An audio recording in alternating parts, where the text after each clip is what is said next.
رفته بازار بیگناه و پر از نور، حرفش فقط حقیقت بود، نه گناه نه زور. اما جمعیت پر از دروغ و هیاهو شد، چوب و سنگ بردند دلش زخمی و مجروح شد.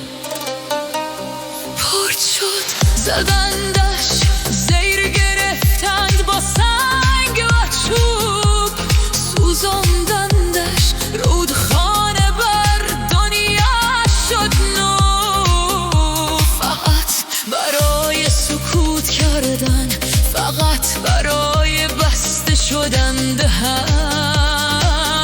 عدالت نبود، فقط وحشت و هراس و گمان، فشار و ظلم بر زنان.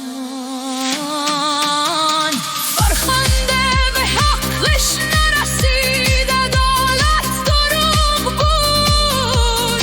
چند نفر مجازات شدند تا دهانها بسته شود. هزاران دختر افغان هنوز در سایه‌ان، فشار و محدودیت هنوز با ما میماند.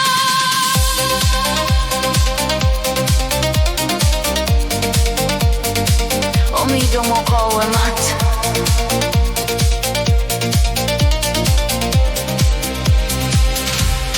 فرخنده نام تو جاویدان شد، روح تو چراغ راه ماست، صدای هر زن افغان. هنوز گریه ها هست، هنوز زخم هست، یاد تو و همه دختران افغان.